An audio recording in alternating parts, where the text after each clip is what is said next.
Spekulasi lah, spekulasi.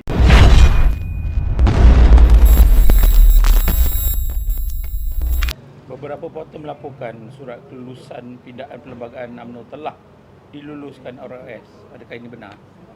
Itu itu pandangan portal-portal yang berkaitan. Saya sendiri tak ada di tangan saya suratnya sebab segala hubungan ni antara saya dengan KPROS sebagai Susah Agung UMNO dan Ketua Pengarah Jabatan Pendaftaran Pertubuhan Malaysia JPPM, dalam bahasa Inggeris ROS.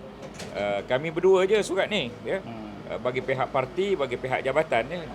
Setakat di tangan saya belum ada lagi. Jadi saya tak boleh nak kata dah ada kelulusan atau belum, tapi yang pentingnya apabila kita sampai dan menerima barulah sah ya. Jadi laporan tu tidak benar lah. Spekulasi lah, spekulasi. Jadi satu yang luar biasa sangatlah tentang ROS ni. Hebat ya tentang hal ini kerana nampak gaya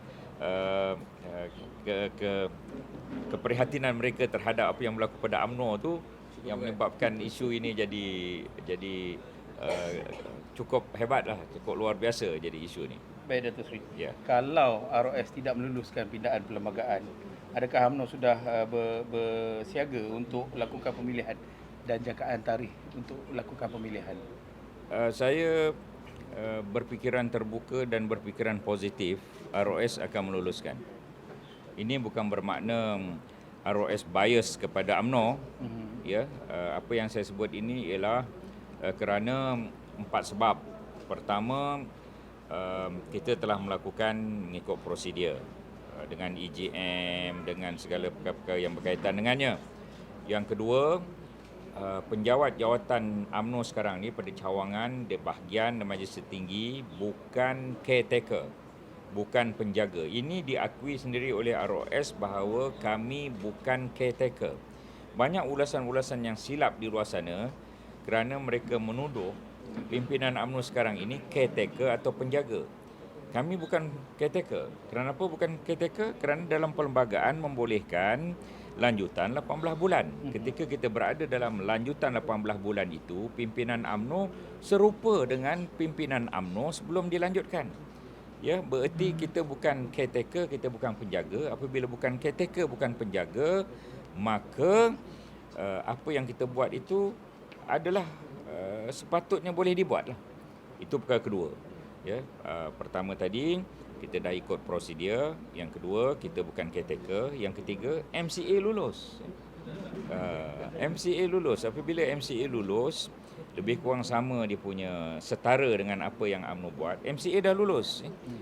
Kita ni mengambil contoh apa yang dibuat oleh MCA. Oleh itu sebab yang ketiga kenapa pada pandangan saya akan lulus. Yang keempat ialah tugas ROS ini sebagai kawal selia. Untuk mengawal selia satu-satu pertubuhan. Apa yang terbaik kepada pertubuhan itu yang memutuskan. Bukan ROS yang memutuskan apa yang baik untuk satu-satu pertubuhan itu. Kalau pertubuhan itu kata 1 tahun ada pemilihan, itu baik untuk pertubuhan dia lah. Kalau pertubuhan itu kata lepas pilihan raya baru ada pemilihan, maka itu yang baik kepada ahli pertubuhan itulah. ROS hanya mengawal selia. Yang mana perkara baik untuk pertubuhan itu adalah hak pertubuhan itu untuk melaksanakan. Lagipun apa yang kita buat ini tidak melanggar mana-mana undang-undang persekutuan. Ya, sebagai contoh ya saya nak sebut, pada tahun 2019 banyak pindaan perlembagaan UMNO. Semua lulus kecuali satu. Apakah yang kecuali satu itu? Kita minta supaya ahli UMNO umur 16 bermula. Tak lulus. Masih kekal umur 18. Kenapa ROS tak lulus?